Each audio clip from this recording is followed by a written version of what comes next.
وَلْتَكُنْ مِنْكُمْ أُمَّةٌ يَدْعُونَ إِلَى الْخَيْرِ وَيَأْمُرُونَ بِالْمَعْرُوفِ وَيَنْهَوْنَ عَنِ الْمُنْكَرِ وَأُولَئِكَ هُمُ الْمُفْلِحُونَ. Kita bicara masalah hati yang kita sudah tahu hadis Nabi SAW yang berbunyi di dalam jasad seseorang manusia ada gumpalan darah. Kalau dia baik maka akan baik semuanya, dia seperti rajanya, dan kalau dia buruk maka akan buruk semuanya. Itulah hati seseorang. Ulama membahas panjang lebar hadis ini, bahwasanya yang dimaksud dengan hadis ini adalah bagaimana hati yang diisi dengan dosa itu akan merusak seluruh anggota badannya. Jadi kalau misal ada satu saja penyakit hati, apa saja sifatnya, baik itu riya kah, iri dan dengki kah, apa saja, maka dipastikan itu akan merusak anggota tubuh dia. Artinya dari sisi penampilannya pun akan terganggu.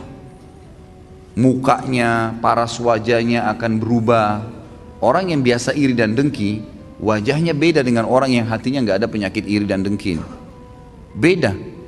Memang ada cahaya-cahaya keimanan di situ di wajahnya. Tentu ini bahasanya besar kalau saya ingin bahas juga hubungkan dengan masalah ibadah.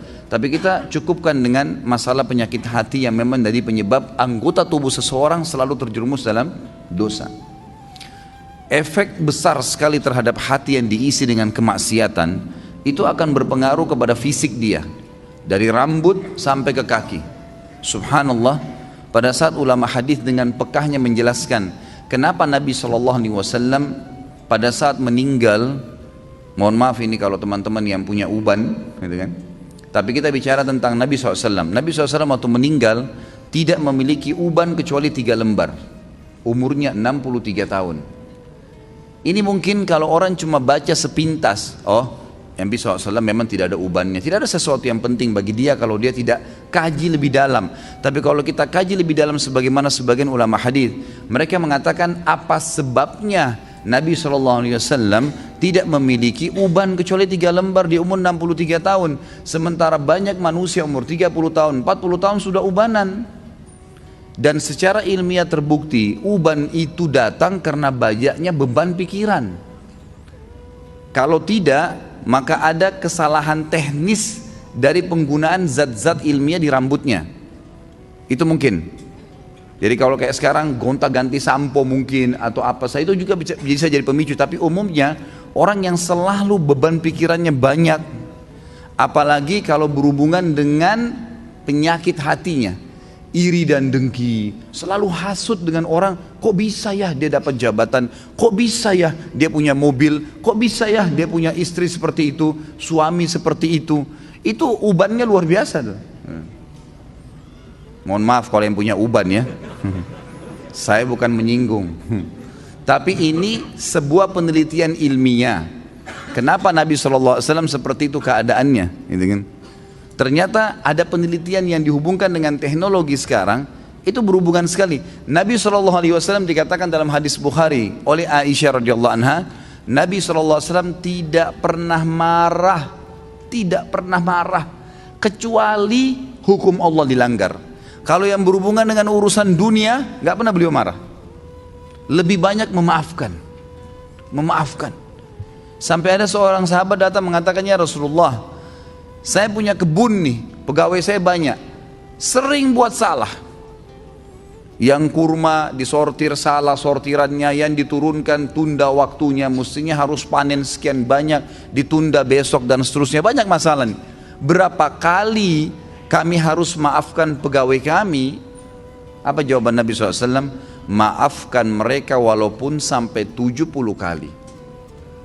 Bukan keluarkan, pecat. Nabi SAW lebih lari kepada masalah memaafkan. Ternyata orang kalau lebih mendahulukan untuk sudahlah maafin, ya sudah ikhlaskan, semua berhubungan dengan masalah hatinya ini, itu berpengaruh kepada organ tubuh semuanya. Subhanallah, ketegangannya gitu kan, stres, semuanya itu akan hilang karena dia pelongkan.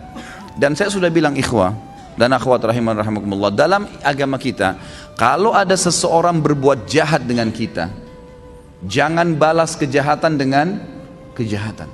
Enggak boleh orang gunjing kita balas dengan gunjing. Dia dosa, kita dosa. Dia dihukum, kita dihukum. Sementara saya sudah bahasakan sering di pertemuan kita, dosa itu pasti punya efek jera yang besar. Kalau kita mencuri 1 juta, hukumannya bukan Allah akan ambil 1 juta dari kita, tapi Allah akan buat kita masuk rumah sakit dibiayai 100 juta. Efek jera dari 1 juta yang dicuri. Sejam berbuat zina, Allah bisa menghukum dia dengan sebulan sakit. Mungkin dia sempat menendang seseorang karena dianggap dia punya power, atau seekor kucing yang jalan di jalanan karena menganggap iseng, kucing itu nggak ada apa-apanya, nggak bisa melawan saya, ditendang. Pastikan efek jerahnya, satu waktu dia jalan dengan sepatu bagus, jalanannya bagus, kakinya keseleo, 2 minggu sakit. Efek jerah dosa itu besar, gitu kan?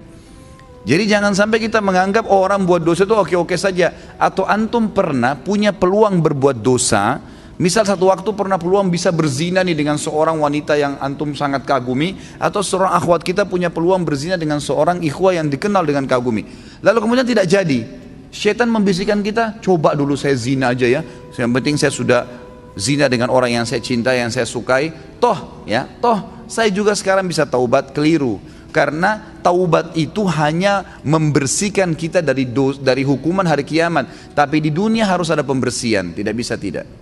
Tidak ada dosa yang tidak punya efek jerah. Mesti ada, sekecil apapun. Tentu efek jerahnya itu sesuai dengan kadar perbuatan, tapi lebih berat daripada perbuatan dia. Dosa seperti segelas racun.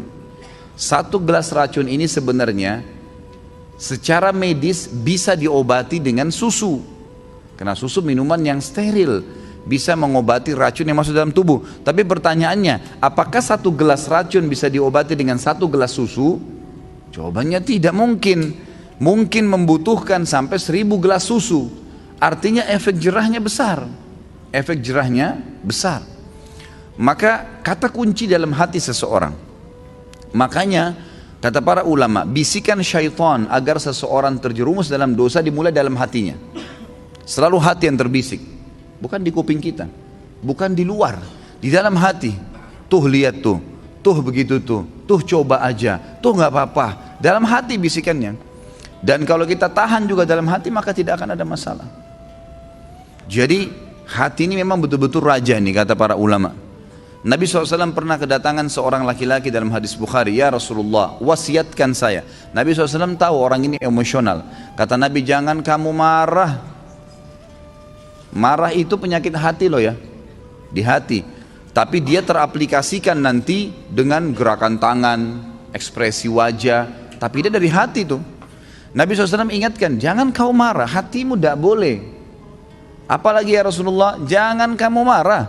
Apalagi ya Rasulullah, jangan kamu marah. Nabi SAW, kata para ulama hadis, seringkali memberikan nasihat sahabat sesuai dengan keadaan yang sedang dihadapi oleh orang itu.